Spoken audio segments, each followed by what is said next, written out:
Being a dog trainer, I know how important it is to introduce our young puppies to many new things early on. And I absolutely know, being a puppy owner, how hard it is in today's situation. A few years ago, if you'd asked me about socializing a puppy and setting up an obstacle course, I would have thought you were nuts. But I understand how important it is. I don't want my dog to be fearful or nervous.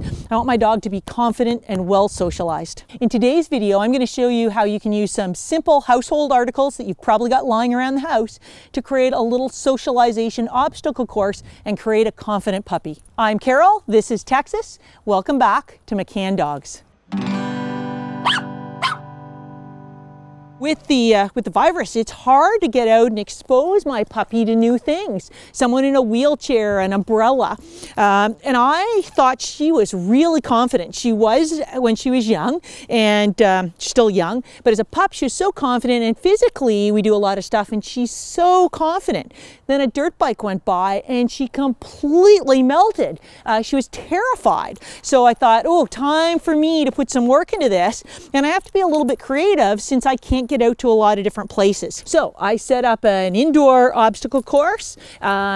And then this is my second outdoor one to introduce her to do some new things, new sounds, new surfaces, new visuals.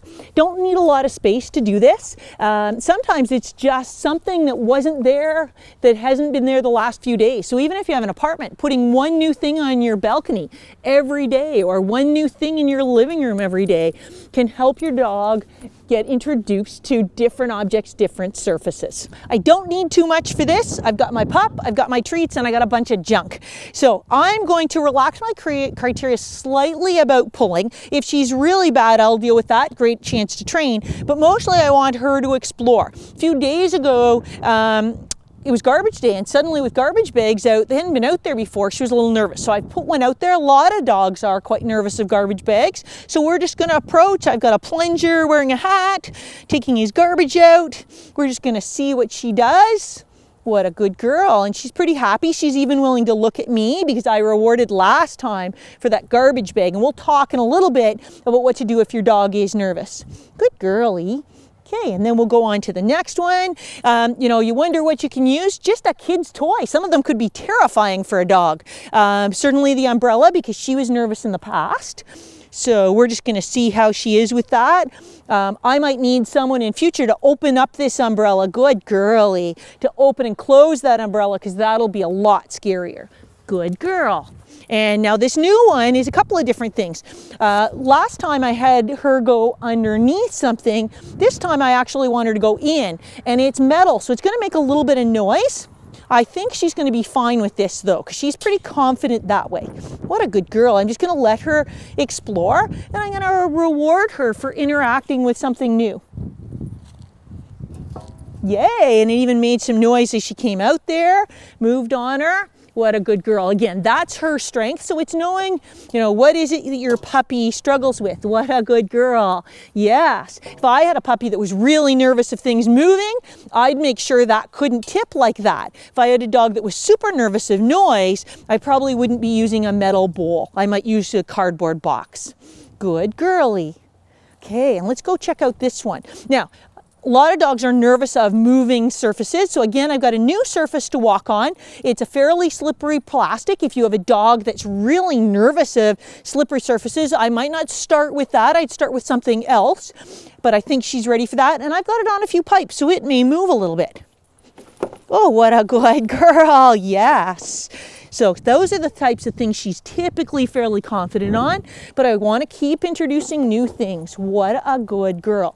Now this next one is a little bit of a weird noise. I've got my fan battery operated. It's perfectly safe for her. She can't get in there, but she may be a little nervous of that noise. Okay, let's go check this out, little girl.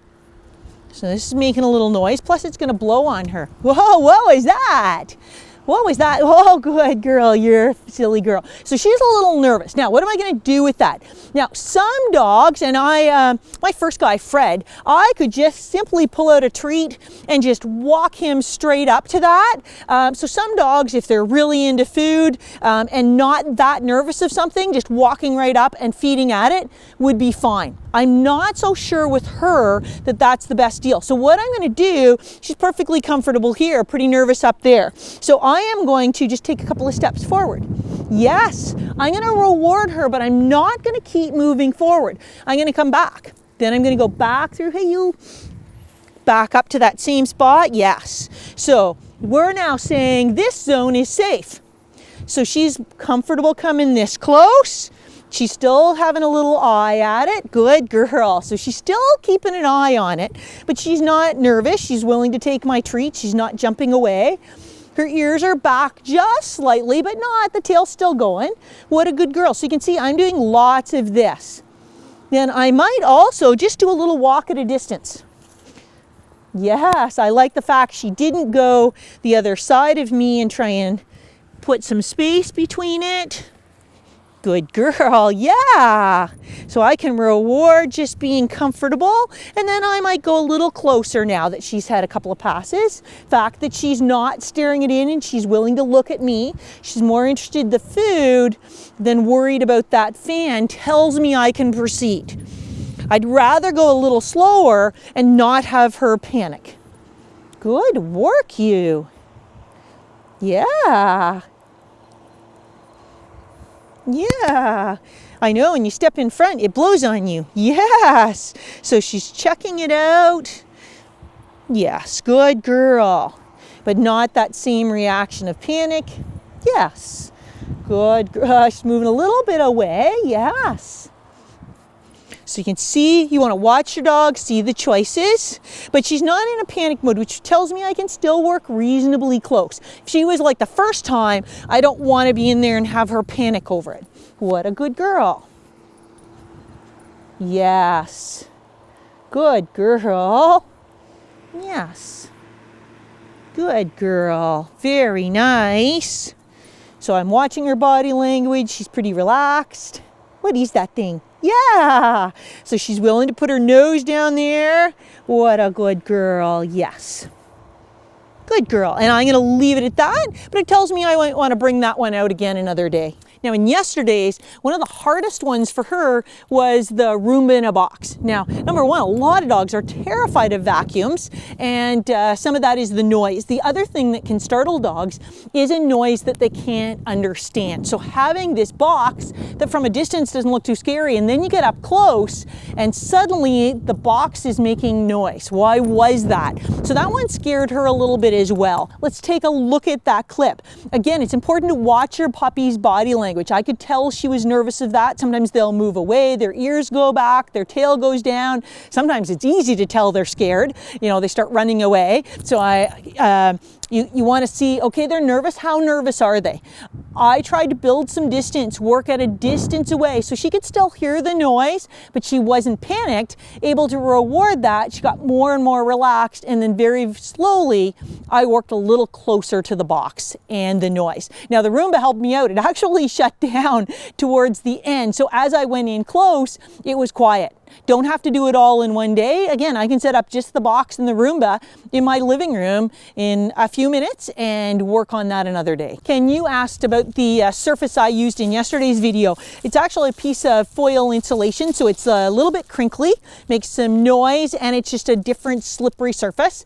Don't necessarily need this. If you've got plastic bags at home, paper, a plastic tarp, a cloth tarp even, anything that your puppy maybe would be a little different on. A piece of metal, a piece of wood, anything at all. If you don't have a lot of space or time, you don't have to set it up as an obstacle course. I did, but it doesn't need to be. You could set up one obstacle. You could blow up a couple of balloons or plastic bags, put them in your house. Maybe another day you'll put down a different mat or a tarp and let your puppy walk across it. Day number 3, maybe you set up an umbrella.